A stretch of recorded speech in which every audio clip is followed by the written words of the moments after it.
is Ajibola Tajudeen, but you can call me Keeme. And today you're watching Conversations with Keeme, a show where we ask stuff and we make stuff. This season, we're doing something different. We usually make different crafts for every episode of the season, but this season we're going to be making a chain, which as a whole will bind together our West Side Story community. You can see the chain on February 23rd if you come and see West Side Story at the Nog City Hall. Today's guest is Evie Ortiz and Bronson Norris Murphy.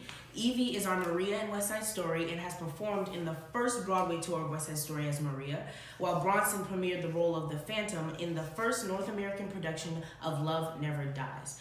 So what are some more of your credits that people might know you from? My first New York job was Fantastic off Broadway, directed by Tom Jones. So that was pretty cool. I got to work with someone who created the show.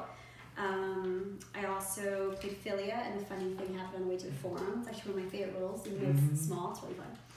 I played Juliet, Romeo and Juliet, a long time ago though.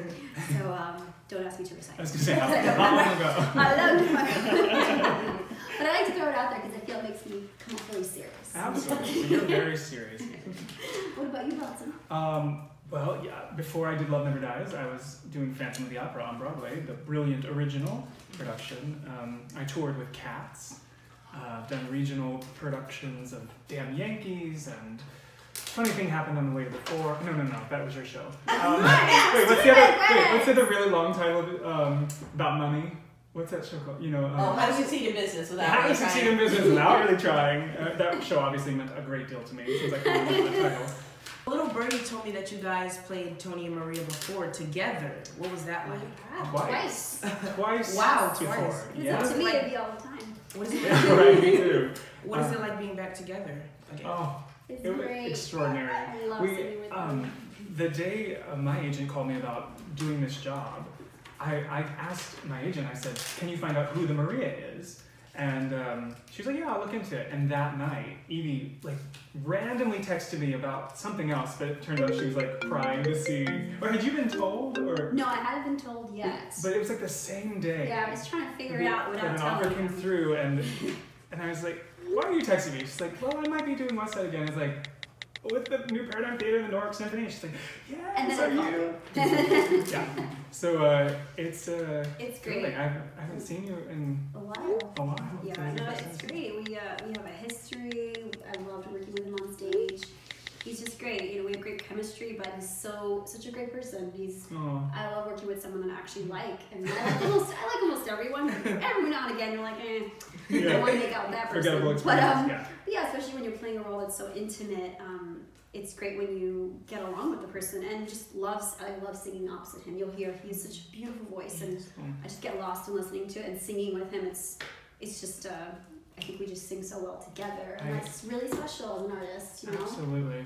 If I can, something's coming, I don't know what it is, but it is gonna be. What's the most memorable performance that you've done? Together? Memorable? Or Solo. I think, well, for me it was Andrew Lloyd Webber saw my first performance as the Phantom in Love Never Dies, and that was pretty rocking. My hands trying to play the organ like this, it's just shaking because my idol is in the audience watching me sing his music. Yeah, I'm not going to top that. You didn't play the Phantom, did you? You need to talk. I have something to tell you. No, actually I think it was my first, my opening night on tour of the show, because I wanted the role for so long, and it was the biggest thing up until then of my career. It was, it was a huge production. We're opening in Dallas.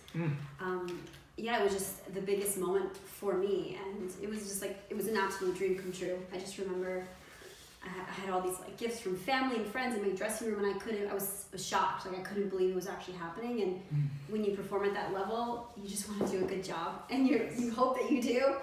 And then when it's over, you're like, I did it! I can do this for a living, thank God! Nothing is wasted. So let's talk a little bit about West Side Story. So as we know, West Side Story is about people not being tolerant to those who don't look or act like them. Has there ever been a situation in your life where you felt like that? Oh yeah, definitely. I grew up in New York, going to school in New York, so kids can be pretty mean. And there's always, people making fun of you, and no matter what you look like, there's gonna be, well, maybe some lucky people don't experience that, but I did. So I definitely remember that feeling of it like an outsider, and you know, being made fun of for not looking a certain way.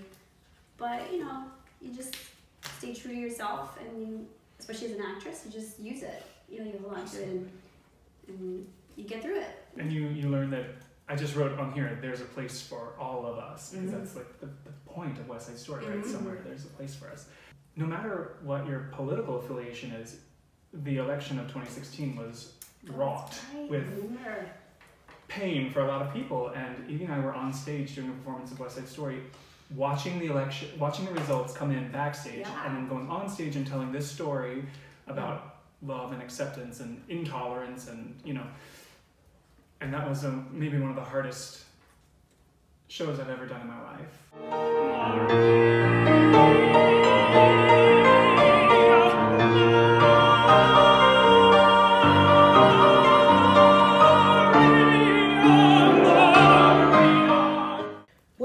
Would you give to young leaders who want to lead in their community?